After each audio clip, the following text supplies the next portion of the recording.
keep the new mics in the refrigerator after you eat the old ones. When that's what we lead off with today. The new mics, we eat the mics. Mics. It is Sunday morning. It is week 3. I guess we're all slightly exhausted, especially Dr. Gene, because the injury news, things just keep coming. Got Dr. Gene Bramall, Matt Waldman, Sigmund Bloom here, football guys. Sunday morning hangout. And guys, there's a lot to talk about. There's a lot to jump right in. And there's a lot of things that we anticipated talking about, but there's a few things we didn't, Gene. Let's start with this news that Rashad Jennings is not going to play today. Now, this is his left hand. So we what's the picture here? Because earlier in the week, it seemed like he would play, but maybe have a diminished role in the passing game, or maybe you wouldn't use him as much around the goal line like they used Shane Vereen around the goal line last week. Now he's not playing. How do we get from here to there, you think? He's got a thumb injury. It's concern for ball security.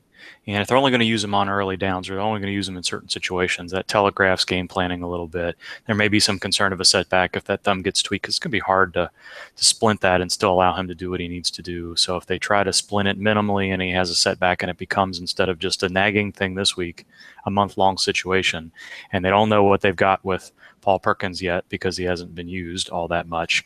I think, if you're not exactly sure what you get from the game plan anyway, Shane Vereen can certainly run the ball. You're not going to expect him to be 20 to 25 touch player for a long period of time. I think it had just as much to do with ball security and game planning as it did concern for setback, but all those things probably went into the decision. Matt, a lot of people are hard up at running back this week. Really hard up.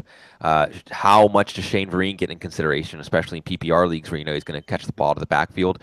And tell us what you've got about Orleans Darkwa, who's next in line after Jennings for early down work, and then Paul Perkins. And in the background here, we have a Washington matchup that D'Angelo Williams ran all over them. Last week, Dallas had 2 rushing touchdowns. Dallas was able to keep the game on schedule. So you would think the Giants today should have a successful day on the ground, but does that mean there's someone worth starting in this Giants backfield?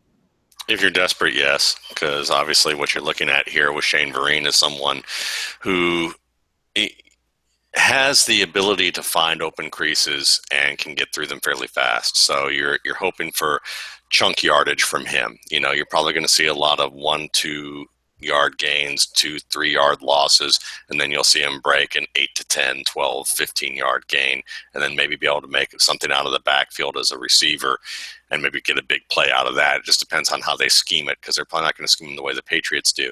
You haven't really seen him work on any of those wheel routes or any of those fade routes. If you're even more desperate than Shane Vereen and you're looking to that Giants matchup, certainly Orleans Dark is a competent runner. He's someone that runs. He does everything reasonably well, but nothing great. So he's kind of a jack of all trades guy, maybe a lesser version of Joik Bell in his prime. So you're looking at someone who can break a tackle, push a pile, find the correct crease, and probably get more yards than Vereen after contact. So you could imagine him as someone that the Giants will look to in the red area. They did last year at times when they needed to use him. He outperformed Andre Williams, who just got cut by the Chargers last night. So that should give you some idea that he's a competent backup. And then I'll even say if you're in a huge league, because we have folks who are diehards who are in this, who definitely listen to what we do, and you're really desperate, you might want to grab Bobby Rainey in case Shane Vereen gets hurt, and consider Rainey, because Rainey still might be the best all-around back on this roster. It's just that he has special teams value, and they probably use him more on special teams. They want to develop these other guys. But Rainey in the preseason still continued to rip off long runs, continued to make plays out of the backfield. And he's someone that at the very least you may want to keep an eye on your waiver wire this week if none of them look effective against a Washington defense that didn't do very well against the run the past 2 weeks, and any of these guys that they've gotten. Perkins, he's a developmental guy. He's the one that you would look at and say probably has the most upside from what we know right now as a Devonta Freeman type of runner in terms of his style. and what he can do between the tackles in terms of change of direction and balance and being able to create space on zone runs. And he's a decent receiver out of the backfield. It's just a matter of how up to speed he is with the pass protection and whether or not he's up to speed with the speed of the game at this stage. And that's something that may take a little bit to adjust to, maybe even the full year. Gene, I got to jump in now with something that just came from Ian Rappaport. He says that Amir Abdullah, the hope is that he'll return shortly after the Lions bye. Since last we talked about this, have you learned anything new about this? And does this, if with this new information, is there a blank you could fill in and say, oh, that probably means this was the nature of the injury and surgery, if there's a hope that he will be back in about 2 months? I think it means that it's less likely that he had a Lisfranc injury. Just those things are months of recovery if there's surgery for a Lisfranc situation. So I think that kind of puts, again, the red herring in this mix was the initial report that the x-ray was negative, and that would make you think that it ruled out one of those metatarsal fractures, but you have to wonder now if, he kind of puts him in that 6 to 10 week range that we so often hear about these players coming back from those particular surgeries. It's hopeful. It's maybe after that the week 10 bye. So it doesn't necessarily mean that that's a lock to happen, but I think it's a little bit more likely to be in that range than something else. So it just adds a long-term picture to maybe a long-term drag on Theo Riddick or Dwayne Washington. Matt, you listed off some very nice skills that Orleans Darkwa has, not necessarily trying to talk him up, just saying he can do this, he can do that. What's the list of skills for Miami Dolphins starter Kenyon Drake today? He's strong. He's fast, he's quick, he can cut, and he sometimes can catch. So what that tells you is you have a shot at a player who has the opportunity to, I guess the best way to put it is, he has the opportunity to produce for you if he's in space, or if there's a huge hole that's blocked up the middle or between the tackles. He's a player that will probably get some things right, and when I talk about him on Twitter a little bit, it's more disparaging. So I'll say to you this: he's worth a shot if you're desperate. Just like if you're looking at Shane Vereen right now and you're a little more desperate than that, you may want to go with Kenyon Drake. He might even have a better day because look, if he can outrun somebody to the corner on a pitch play or a sweep or get an open space on a draw, you might have a huge day from him on just a couple of runs. But he's the only back in Alabama's recent history of back stretching as far back to Mark Ingram and Glenn Coffey, who was never used as the every down back. He was used as a space player, and he always got hurt. And if you ask me, it was because he didn't know what he was doing between the tackles, and he didn't understand how to read the blocking schemes correctly, and he'd often make kind of wild decisions that could lead to soft muscle, soft tissue issues because of the fact that he was reckless in the way that he moved his body, because it was always last second or like, oh, I see this now and let me try and make that move, as opposed to I know what I'm supposed to be doing up to this point.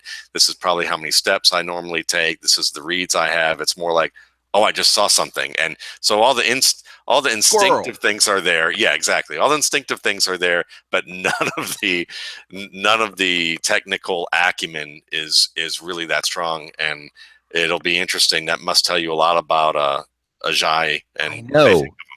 Well, and again, and you don't have to go on at length about this, but you mentioned this in passing earlier this week, and as you said, Kenyon Drake's injury history is as bad or worse than Arian Foster in the sense of it's ticking the clock now if Drake's on the field. But are we actually potentially looking at Isaiah Peed as somebody that could have fantasy relevance this year? Here, Damian Williams, it may very well happen. And I mean, I think that Peed was one of those players that we always talked about as he bounced things outside too much. I named the corner store really after him and CJ Spiller as my little pet terminology for bouncing things outside and relying too much on your speed and quickness. But he came into the Miami camp, and the coaches admitted, I mean, Gase was literally said, we brought him as a camp body, but he's been too impressive and he's surprised us with his play. for us to ignore it. And he ended up making the roster. And when you watch him in the preseason, he was much better making his decisions and making more disciplined runs between the tackles. He's always been a good pass protector, and he's always been a good receiver. So really the only element that's been missing is the one that happens to backs that we always like in the draft or in the summertime all the time, who are those size, speed, quickness freaks who do exciting things in the open field when they get there. But that one thing that's so important, which is understanding your blocking schemes and making disciplined decisions and taking those 2 to 3 yard gains when they're there rather than trying to risk the home run play. And I think Pete may have learned that. We'll find out if he gets an opportunity, and it's worth keeping an eye on him.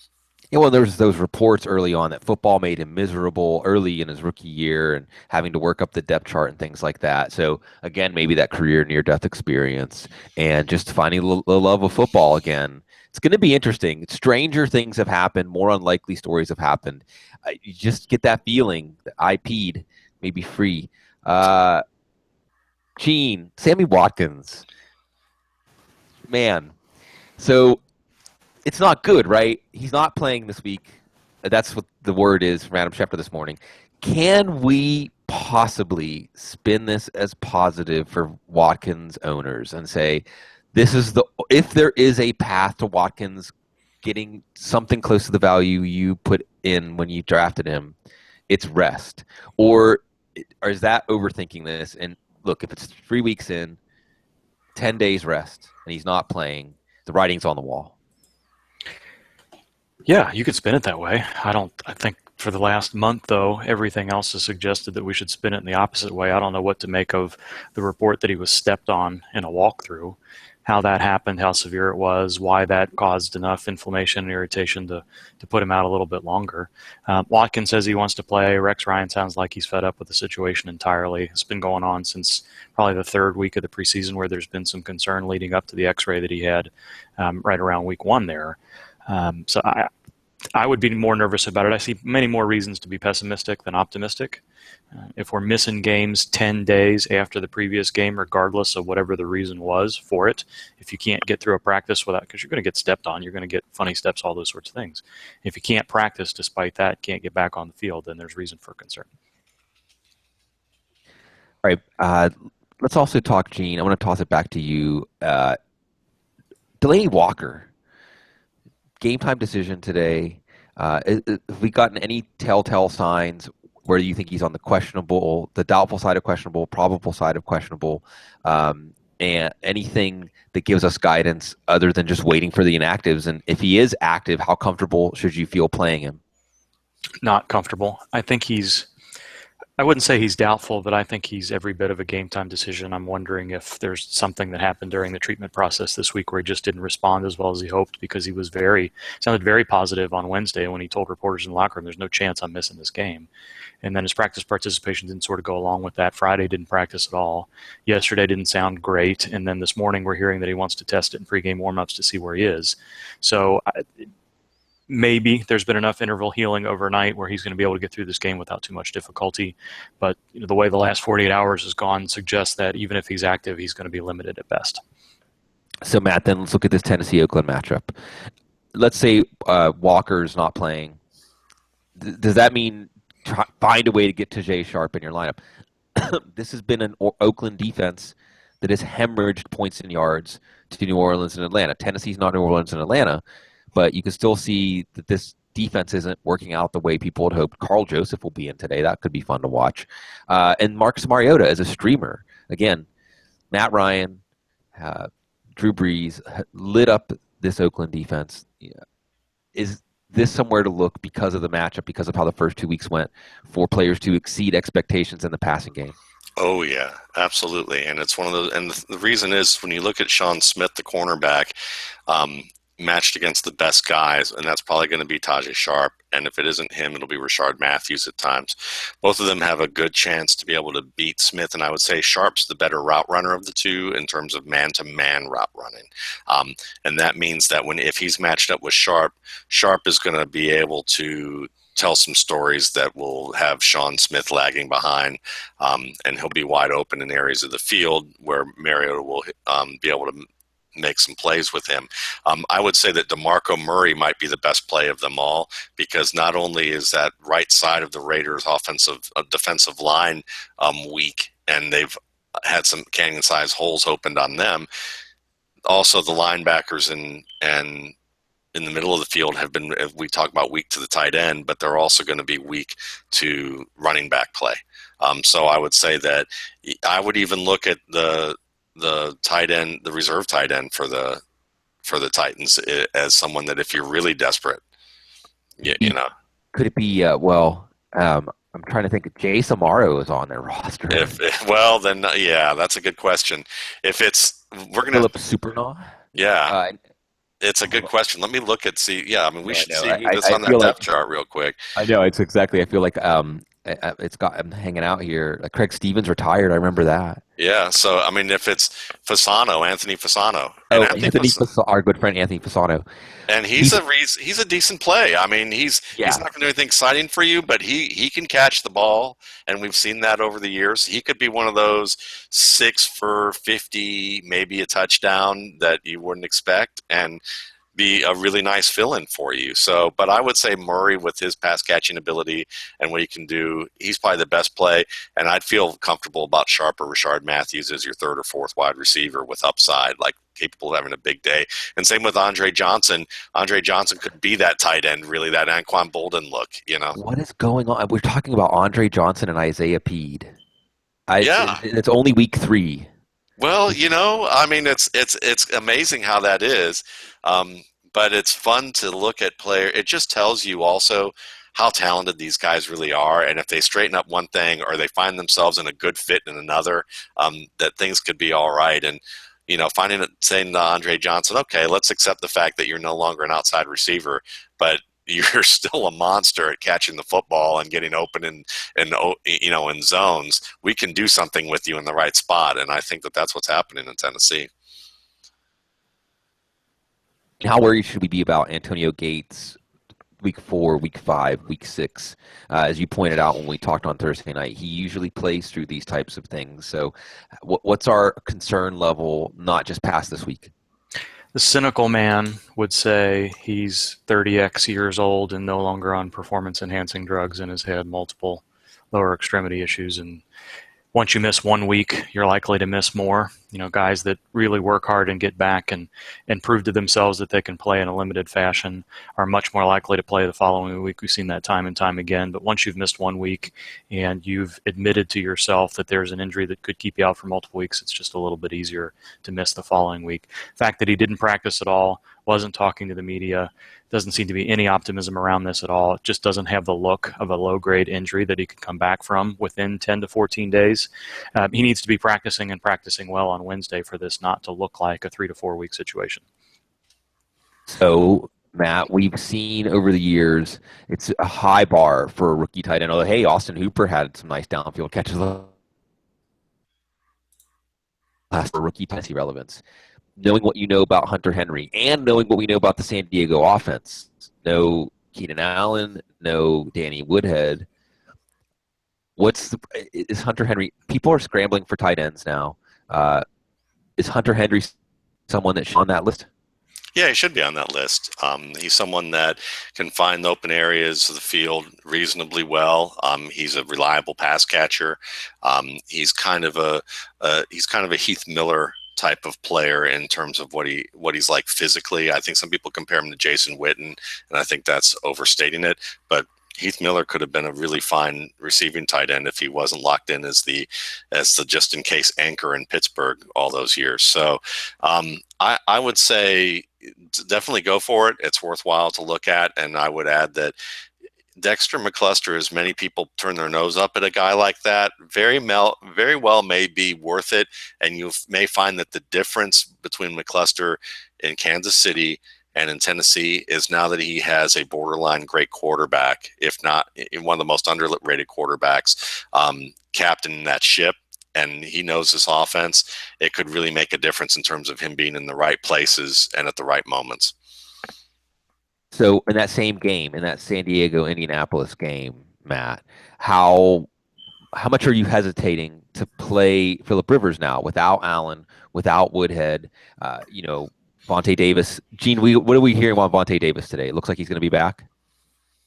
Yeah, I think that's the case. Whether he's going to be limited, whether or not he plays every single snap is still an open question, but I think that it looks like he's coming back today. It's not a bad thing that he's back, certainly. Are you cooling on Rivers now? Because last year it was Allen that was the offensive line. At what point do we start breaking ties against Rivers as his now without Gates, as his job becomes harder? I would say this week, not much. I would say probably as a you may have a low end quarterback one who you might look at and say that you like his upside a little bit more. But until Rivers, if he tears an ACL again and tries to play, that's about that's probably one of the limits. The other is, if he loses Benjamin and they don't have a deep threat to stretch the field, or that offensive line starts to go downhill, then I'll be worried. But at the stage of he's got to rub two sticks together to produce a wide receiver, I'm still okay with him doing that because he's done it in the past, and he may not be a top 5, maybe not even a top 7 quarterback, but I think if you're looking at that 8 to 12 range of the quarterback, and you've ranked it out appropriately for you, and you feel like he fits in there, go for it. And I think you're right. I mean, the matchup probably helps this week. We'll see how he adjusts. We'll see how our guy Tyrell Williams does, as it's maybe more falls on his shoulders. He's getting into flex consideration. Gene, on the other side of that matchup, Andrew Luck, where the more we see these outward signs that something's going on, but the less we see that this is happening, because it's Andrew Luck. I mean, this is the whole cold season. Maybe the whole cold season isn't heading anywhere anyway. I think they haven't had a play yet where they've had a lead in the game. But looking at Luck, looking at the long-term prognosis for the values of players like T.Y. Hilton and Philip Dorsett, Dwayne Allen, and so on, what can we infer about the situation based on what we know? I think I want to suspend judgment on this until after today's game. I know that's probably a little bit of a cop-out, but I'm not sure what to make of this. They've been limiting his practice reps for the most part since the end of the preseason, which tells you they're worried about something. Fatigue, probably primarily, whatever's going on inside that shoulder, be it the frayed labrum, be it whatever other issue may be going on in there. But he's come back and he's looked great both in week 1 and week 2. Hasn't been afraid to make difficult throws, has looked more comfortable in the pocket than he did last year, and hasn't really had any difficulty with the accuracy that we saw last year. So I'm worried that we're seeing what we're seeing during the week of practice, but very reassured that we see during the game. So you wonder if it's just a matter of time before you see the game with which you say, oh, there's the problem that we've been waiting for, and how long does that take to happen? And does it take a hit where he lands on that shoulder and he's got some more soreness than he did before that precipitates more issues, or does it just become, like we see with some of these guys with chronic knee issues, it just becomes something that wears on them from game to game to game, and it's a slow burn? I'm not sure. It seems like there's a little bit more concern about things this week than there was last week, but there hasn't been anything different in the practice participation or the previous week's game to suggest that week 3 is going to be different than week 2. So if we see signs of concern today, and it's a difficult matchup, San Diego's defense isn't great, but as a pass rush system, Melvin Ingram and Jeremiah Tachu and a few of those players up front are effective pass rushers, and they've got a pretty good secondary. The safety play isn't there, but their cornerbacks play pretty well. So see how this goes today, and hopefully we won't be saying tomorrow that there's reason to be concerned for Luck for the rest of the year. So let's delve into that side of the matchup now, Matt. Particularly T.Y. Hilton and Philip Dorsett. Philip Dorsett being upgraded now to the number 2 receiver. San Diego does have excellent cover corners. Jason Verrett, Casey Hayward, Brandon Flowers. As Gene said, the pass players in the NFL right now.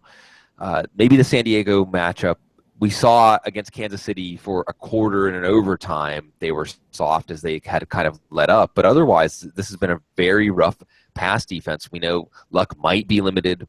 We know you take away Dante Moncrief, you take away a big possession target for him. Are you? I will say in my rankings, T.Y. Hilton's not a wide receiver 1 or a wide receiver 2, and Philip Dorsett is more of a what the heck flex type. I'm not optimistic. I actually think Jack Doyle could be the guy where some targets overflow to at this point. I'm watching the chemistry between the two of them, especially if we're thinking about arm fatigue for Andrew Luck. I know that this is an offense going to be a lot of very good fantasy things will spring forth, but there's a lot of signs in the opposite direction. What's your outlook for this week against San Diego? I grew up in the 70s, and I used to remember seeing a lot of quarterbacks that when I was watching football who people would just rave and rave and rave about and talk about him as if he was like somebody's next hero. And then I'd watch him on TV and he'd throw a ton of interceptions or he'd get the crap knocked out of him, and there wasn't really a lot of weapons around him, and everyone was expecting him to save the ship. And I'm starting to wonder that about Andrew Luck a little bit. So when I look at this matchup, I'm not very optimistic right now. I mean, I would say that he kind of reminds me of that a little bit. Maybe it's the lamb chops that he's got going on, half the time with his, but to me, I just don't think that this offense is a very good one right now, and a lot of it does have to do with injuries. And I would stay away from Phillip Rivers unless you're desperate for a guy with huge quarterback one upside in this matchup. And I would prefer to go with a guy like Phillip Rivers. I mean, there's always a chance that Luck, as skilled as he is, to be able to create something out of nothing, because he's done it before. But I just don't think that I don't think he's quite as smart as Rivers as a player. And I know that may be a controversial statement for some. Luck has that potential, but he's not there yet. Rivers has a lot more years in the league than he does, and Rivers was always known for that. And I also think that Luck relies a little too much on his athletic ability in ways that Rivers always knew what he can and can't do, and figured out a way to make the best of it all the time. So I would say that if you have the opportunity, I would avoid pretty much every Colts player, with the exception of T.Y. Hilton as a wide receiver 3. I don't like Dorsett as a wide receiver 4, unless you can start 5 or in one of these super flex situations where everything goes. Then I would say that your most reliable guy is going to be T.Y. Hilton. And it's so funny because, hey, Jags fans, there's still hope,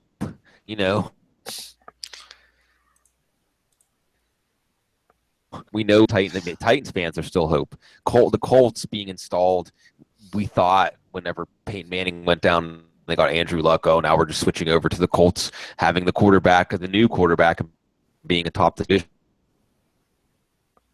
division now, and that includes from a fantasy point of view.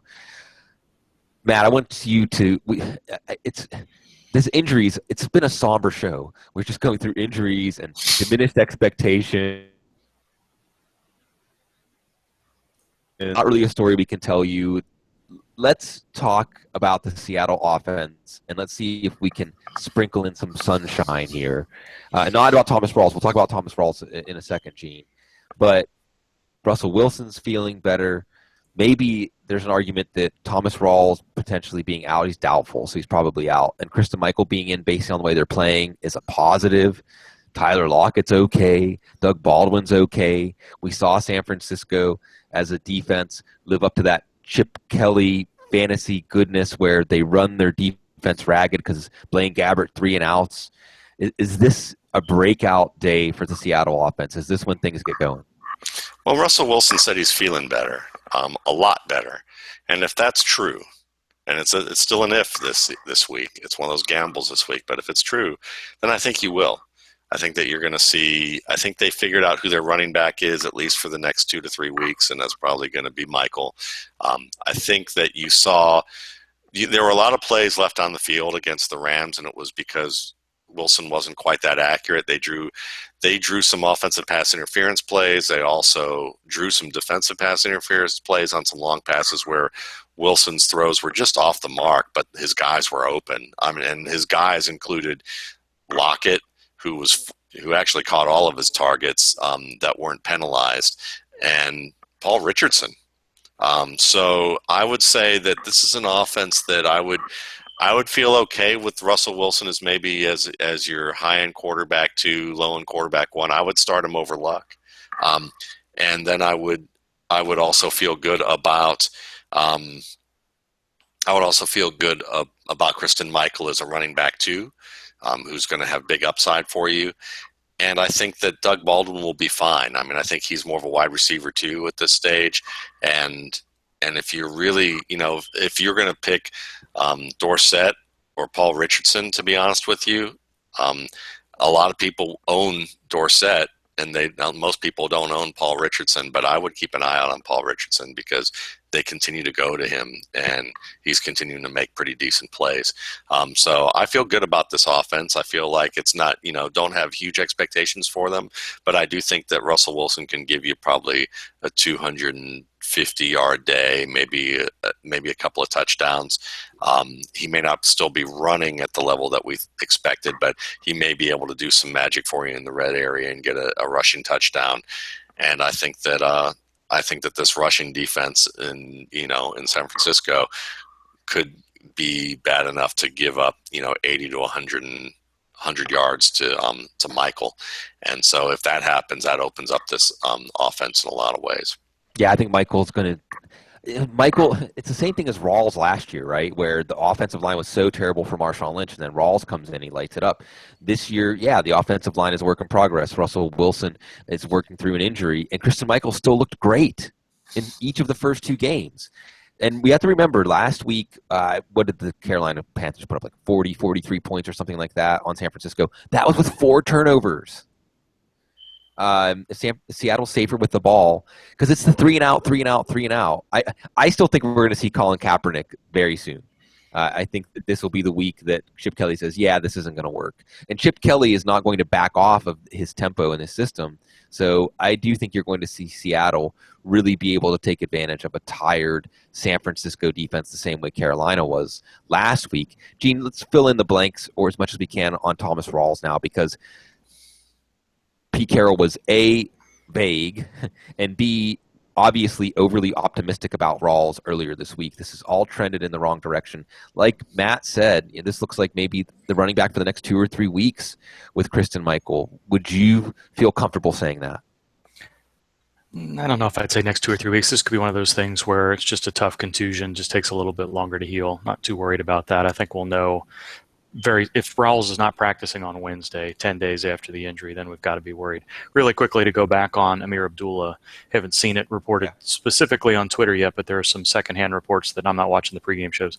Adam Schefter said that Amir Abdullah has a torn ligament in his foot, and they don't expect him to be back for the rest of the year, which makes you go back to worried about Liz Frank-type injuries and otherwise. So there's still lots of unknowns surrounding that situation. Good. Now I have to pick him up in OG. I've been sitting here waiting what to do. Yeah. So, and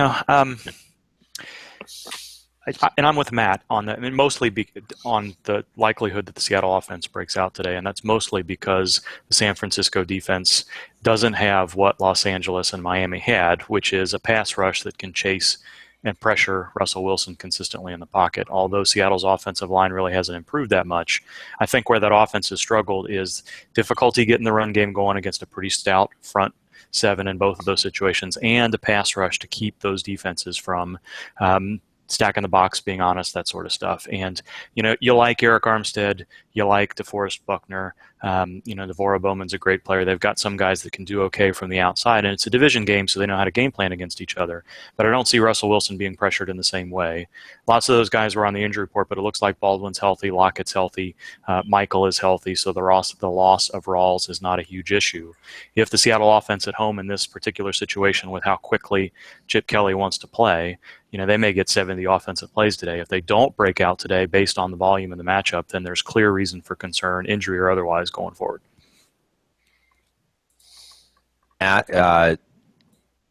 Spencer Ware, you've been carrying the flag at the head of the parade. Now this week he has a very tough matchup against the Jets. At the same time, a lot of running back situations around fantasy football leagues, you don't really have the opportunity to be picky. Is Ware still clearly ahead of all these new names, the Charles Simmonses and Jerick McKinnons? And what's your outlook for him this week against the Jets? The one guy I'm starting over him is Kristen Michael. And that's someone that I just put over in my lineups. I'm starting Ware over guys like I'm still starting Ware over guys like McKinnon and Sims. I would say Sims matchup is who they playing again. I forget. I want to say that's a The tougher Ram. matchup. The Rams. That's a little tougher matchup. I would actually put where I would rather put a running back who I think is more skilled against a tough defense over a less skilled running back against an equally tough defense front. And I would say that Sims gets a lot of love because he looks quick and he makes plays in space and he can run between the tackles. He's not bad, but I think that Ware is one of those guys that when you look at the metrics, and again, it's Joe Hoko did a really great job with his rushing expectation studies this offseason. And Lance Zierlein did some as well. And when they both talk about his insane metrics between in the box against 8 in the box, loaded boxes, and how he performs. To me, that's an indication that this is a runner who understands how to get yards in tight areas and difficult situations. And the Jets present that even if they're not loading 8 in the box to stop them. So if you ask me, while I'm not enthused about him as a running back one, as a mid to low range running back two in your 17 to 24 ranks, however you would put that, that's kind of the range where I see Ware, because I still think he has the upside as a receiver to make some big plays, especially with and sometimes over aggressive play by the New York Jets secondary in the middle of the field. So I would say that he's one of those guys that I'm not expecting a ton from, but at the same time, I don't expect him to be completely shut down either. The fact that he's been used not just as a down should give you some confidence that he's a bit game script proof, and he just seems like one of those players now. I have him ahead of all of those new names, the Sims, McKinnon, Riddick, all these, and the Atlanta backs, even in a good matchup. I think you have to stick with him this week because however this game goes, he should stay involved, and we'll see about Jamal Charles. As once again, Gene, another week where Andy Reid says a few positive things, but in the end, we just tread water. And I won't ask you again the question I've been asking you for weeks, trying to make sense out of it, because all we can do is just wait at this point. I take it there's been nothing that's happened since Thursday that you would add some sort of detail to this picture that is still very blurry. Blurry on who? Jamal Charles. Okay, good. No, just odd. Just continues to be odd. Right? Scout team, and then there was maybe a little bit more optimism towards the end of the week, but I think pretty much what we've been saying for a month. As long as Spencer Ware continues to be effective, there's no reason to push Charles back because they're not likely going to use him that much anyway. Yeah, this one's just going to always look this moment. There will be some point in the future when this is explained, but there's been a lot of different factors converging here. One of the things we're trying to do right now in week 3, and one of the things that I've been focusing a lot in doing my projections and tiers and sleepers this week is trying to extrapolate based on the first 2 weeks' results what we think we know about matchups. And we have one that's got some complexity this week, Matt, with Jacksonville and their passing game. Because sure, they shut down Buffalo. Well, that's going to not be a very exclusive club this year.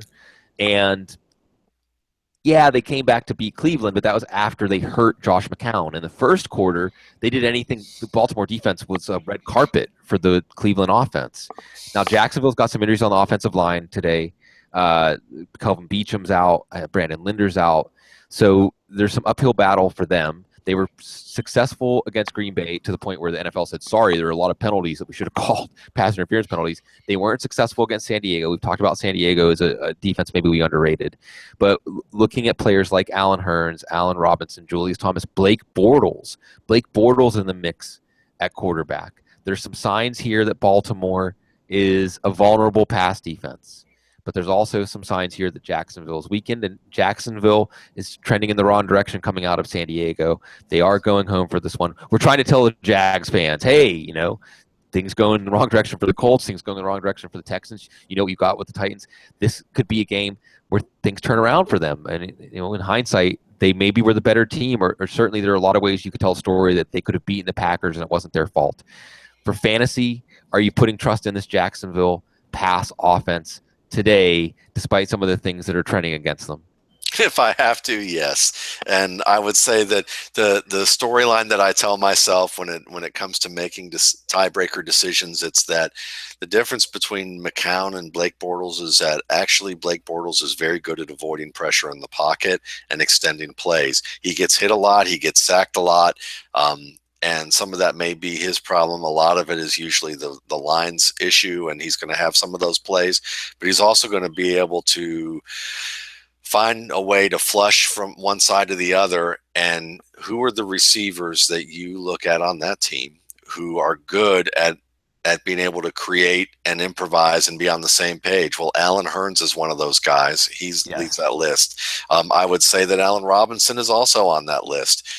So those are the top two guys that I would look to. I know that TJ Yeldon, that may give him an opportunity to be good in the as a receiver, but to me, he's very boom bust because I don't expect him to do very much as a runner, but I could see him having one of those, 7 for 80 games, and maybe getting a touchdown because of what he does. But that would be about it, where he might have another 8 carries for -2 yards, against Baltimore's defensive front.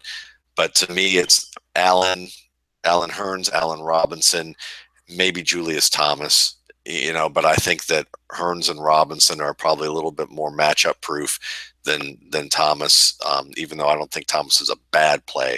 I just don't think he's a great play this week. Agree with that because of how vulnerable they were to that deep ball early, and because, as you said, Hurns is the guy, the improvisational play with Bortles keeps things alive, and we'll wing it out there. I like that. I like that call. Gene, I want to look at Green Bay, Detroit.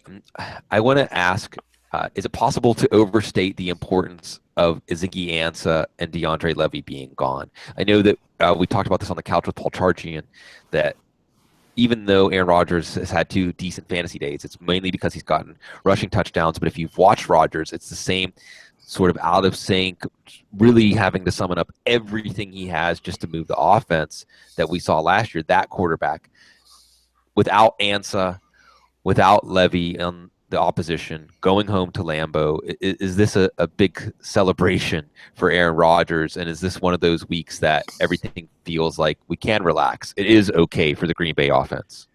I think so. We haven't seen, they just haven't been connected. I think you have some concern about Jordy Nelson. You have some concern about Randall Cobb. Jared Cook hasn't been there. There's been some drop passes. There's been, Randall Cobb has been millimeters from multiple big plays over the first couple of weeks at times. And they had to get, the loss of Josh Sitton has made that offensive line have to gel a little bit. The points about the Detroit defense are important. They've got some guys that can still rush the passer there, and Devin Taylor.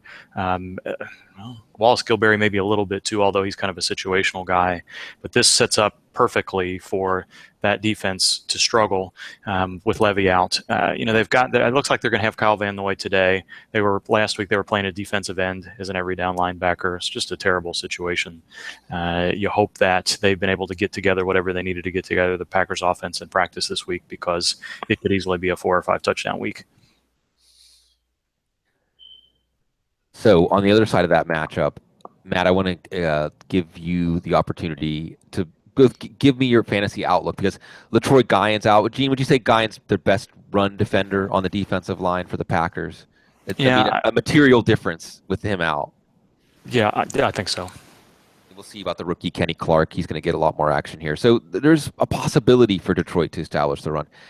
Theo Riddick, another one of these new names, a new name because of Amir Abdullah and his injury. And then Dwayne Washington. And those of you that have been following Matt's film room, we did a film room on him. And otherwise, if you've been listening to our shows, you know that we're putting Dwayne Washington on your radar because of his physical ceiling, his ability, and the fact that he came into the league pretty raw, and obviously things are trending in the right direction for him to elevate to the number 3 running back, now the number 2 running back for the Lions. What do you think about taking a chance on one of these Lions backs today? If Dwayne Washington were in Miami, I would be all over Dwayne Washington this week. That's how much more I like him than Kenyon Drake. But Dwayne Washington still, we have some question marks. And what we're going to learn this week, and it may be too late for those of you trying to figure it out right now, but if you have the luxury of holding on to him, we're going to learn how much Zach Zenner's involved in pass protection.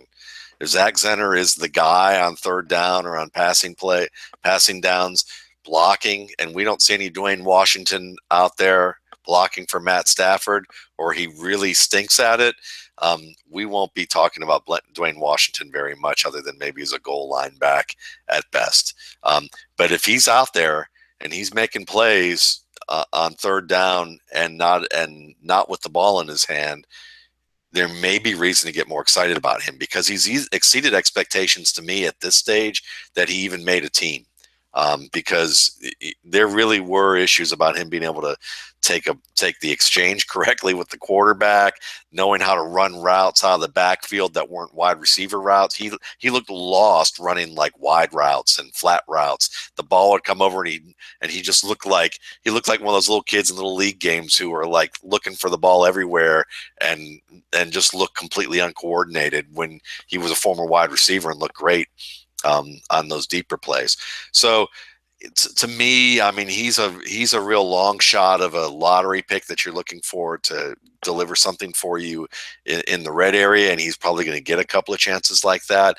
But this was part of the advice: pick him up, hold on to him, and see what happens now that he's going to have some opportunities, and read the tea leaves with Zach Zenner first, and Theo Riddick, for that matter, just to see whether Theo Riddick is used in the red area more often now, or used in between the tackles more often now, is not just a draw player. And if that's the case, then maybe it won't work out. But we're going to find out this week, and it's going to be fun to watch just from that curiosity standpoint. And this is a game, I think it's one of your high-scoring games this week that you break ties in favor of your Packers and your Lions. Gene, I saw, by the way, this morning with Sam Shields, I think Adam Schefter said they expect him to be back in a few weeks. How could they say that? Sam Shields, the best cover corner on the Packers roster, definitely materially affects matchups. We're looking at Marvin Jones today. We're looking at Golden Tate today. Certainly helps them. But on a larger picture here, fourth concussion in 6 years, he's seeing a specialist. He's been out for a couple of weeks already with this concussion. Is it possible that they can say, oh, yeah, he'll be back in a few weeks?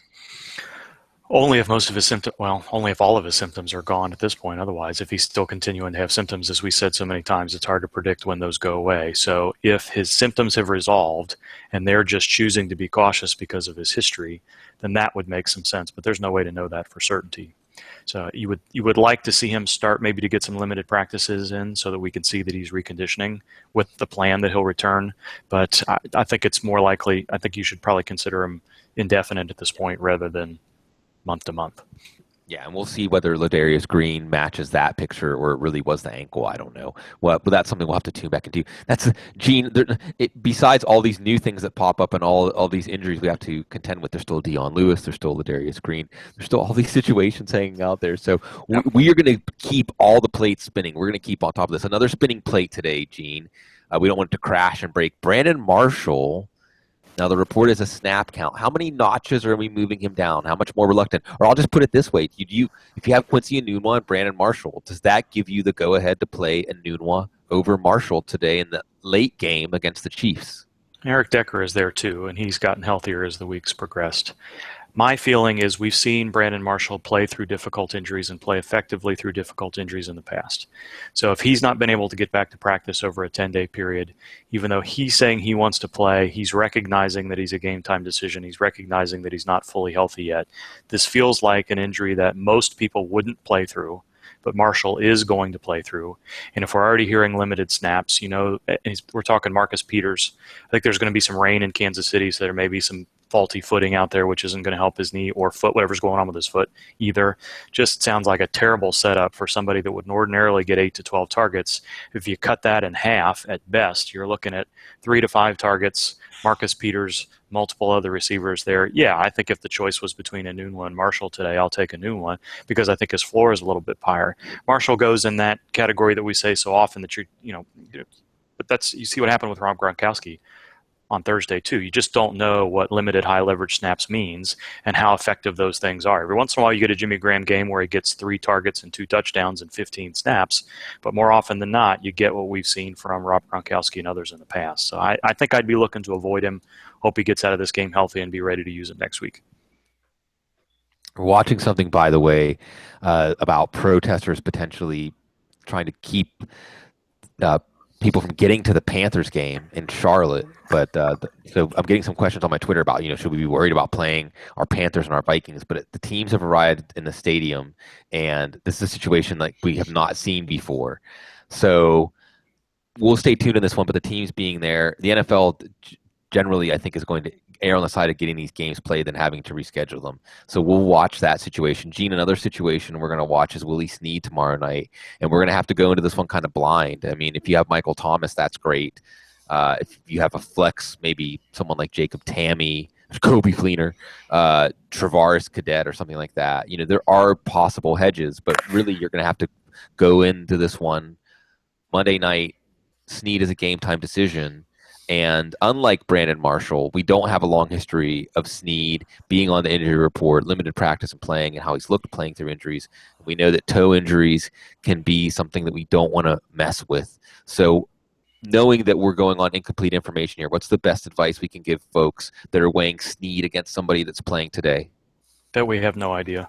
I mean, truly, really have no idea in the situation exactly where things stand. Toe injuries can be difficult. He had an extra day to prepare, was able to get back on the practice. He's calling himself a game time decision. It just doesn't sound very optimistic at all. Again, he's another player that, Drew Brees looks to. He could easily have a nice game, even if he's not fully himself. But unless you've got an obvious hedge that you like, I don't see how you can put Snead in your lineup unless you're willing to take a very low number tomorrow. So we've got a couple more games. We've got a few minutes here before we wind up our preparation. And hopefully this is not a sign of how the season's going to go, that we spend a lot of time talking about injuries and not as much time talking about matchups. Let's talk about where a matchup and an injury intersect, Matt. Arizona's going to Buffalo, and Ronald Darby, it looks like, is banged up. But based on what we saw last Thursday, Darby and Gilmore were just getting worked by Marshall, by Decker, and Enunwa. We've seen this year John Brown and Michael Floyd be duds. We light the fuse and just a little puff of smoke comes out. No fireworks. Because of the way that these wide receivers, especially you saw the size, and you saw Ryan Fitzpatrick really be able to exploit these cornerbacks on the high balls. Is this a game for Michael Floyd to bounce back? Is this a game for John Brown to break free? Of course, we all, and Matt was, again, for the second year in a row, you're the one telling everyone, Larry Fitzgerald is the receiver you want here. Do you want another Arizona receiver today? I'd take a chance on Michael Floyd. I mean, I think that the targets have been there enough, and some of the prime opportunities have been there enough that they've looked to him first in the red zone oftentimes. It just didn't work out. So there's a reasonable explanation as to why you would start Michael Floyd and put him in your lineups and just ride it out and hope that things connect for the first time, so that Palmer goes, well, that didn't work, so let's go to Larry, because that's pretty much what happened the first couple of weeks in some of these instances. Not all of them, but some of them. And with John Brown, I'm a little more concerned. I haven't been starting in the past few weeks in teams that I've picked him up, or I've had drafted him, in the mid rounds. I haven't even started him in some of them because Jerron Brown has been good, and he's gotten some time. And then I just wonder about, they brought him along. It seems like they brought him along slowly. So he's been more of a wait and see guy for me. And I'm still in that realm because there's so many wide receivers who can give you probably John Brown's floor and a little bit, and probably give it that floor with a greater reliability, even though John Brown has a higher upside at this stage. Gene, how bad is Cleveland's defense? I mean, is Ryan Tannehill the chalk play in DFS today? Is the Browns defense and what we've seen from Tannehill? Hey, after watching the Patriots defense Thursday night, even though it was second half and taking it easy, you still have to be somewhat impressed with what Tannehill did. Does that carry over today? Is this the easy play because of the matchup? How bad is the Cleveland offense? Yeah. So, I mean, I think both of those factors go into it a little bit. If they can't move the ball and the defense is on the field even more often against, there's lots of issues at the running back spot, but that passing game is getting more and more healthy with Devontae Parker. I know he was limited all week, but that didn't seem to slow him down at all last week. Jarvis Landry, they've got guys that can threaten lots of different places of the field. So, you don't really like Cleveland defense much. The cornerback play has been struggling. They're without Ibrahim Campbell this week. They really haven't been able to put any pressure on the quarterback at all, and they haven't stopped the run either. So it's a total mess in Cleveland right now. The short passing game should be good, and Devontae Parker should be good. Any reason to worry, by the way, Gene, any reason to worry about playing Devontae Parker today? I don't think so. The reason to worry would be it's just too easy to throw the ball underneath to Landry, and Kenyon Drake somehow continues to move the ball on the ground, and they don't necessarily need to throw the ball, or they get into a blowout situation that didn't involve Parker early, and they rest him in the second half because his hamstring's still a little bit sore. Those would be the concerns, but probably not. Matt, do my beloved Steelers, make Carson Wentz look like a rookie today? Or is this a sort of a mirror image, Wentz, Roethlisberger, heavyweight slugfest 15-round battle? I think that Pittsburgh will give him some moments. I really do. I think it'll probably come in the fourth quarter of this game. I expect Pittsburgh to win it. I expect them to probably win it off of a Wentz mistake. But I do think that Wentz will play well enough that Eagles fans will have hope. Even Eagles fans. I mean, there will probably be even a contingent of Eagle fans who might just decide to throw things at Santa Claus rather than Wentz, even when Wentz makes the mistake at the end of this game. I mean, because I think there's a likelihood that probably happens. I don't know if that I'm not trusting the Eagles offense to be able to run the ball very well. I think Darren Sproles might have the best day of the backs. As much as I like Ryan Matthews, and I've liked the fact that they're saying that he's running like he did at Fresno State. And if you saw him bounce off that, the defensive lineman in that goal line play last weekend, that was kind of the Ryan Matthews that I often saw early in his career that had me very excited about him. But I think Sproles is probably the guy. I think that Wentz may get a taste of AFC Central football, and I think that he's a tough dude, but I think that he may get goaded into some mistakes as a result of that. So it'll be a fun game to watch, but I don't think it's going to end well. Yeah, it's going to be a tremendous. We got 5 late games today. Just running this down, it's nice that we'll get to watch. We'll get to check in on Andrew Luck. We'll get to check in on Jameis Winston in a tough matchup. Of course, we'll get to see if that Seattle defense bounces back. We'll get to see that Jets Kansas City game. But of course, that marquee game, Pittsburgh and Philadelphia, the Battle, Pennsylvania. By the way, just looking really quickly at the wire about this Panther situation, they've declared the game an extraordinary event, which means there can be heightened police and security to make sure this event happens. So, again, this is a brand new situation, something that we don't have any experience to predict. But with the teams in the stadium and the Panthers Twitter account tweeting out pictures of the players warming up, I think we can go ahead and keep that intact. We'll watch that right up in game until game time. Also, just want to say, Twitter was a sort of heavy morning on Twitter as a young, talented, and by all accounts, wonderful personality. A picture from the Miami Marlins. Jose Fernandez was killed in a boating accident. So just another reminder. We were going to get immersed in football, but hug your loved ones and tell them you love them. And we like to tell you that we love you here, and this time that we get to spend with you and this connection that we've been able to build through football, through being a part of each other's lives, is very precious and something that we're all thankful for. The connection that we all get to build with each other as we've been marching through this show. Fantasy football it can be a war of attrition. It can be a trudge. It can be a long, hard slog, but we all do it together. So we will be keeping you updated on everything. Of course, Gene's going to keep his injury updates going until game time, and we'll be on Twitter giving you our latest thoughts right up until game time. We'll be back for you, not just every Sunday morning, but on the Audible, preview, recap, waiver wire, IDP, of course, our Thursday night hangout on the couch. Always there. We love spending this time for you. Have a great week 3, everybody. Good luck. Stay classy.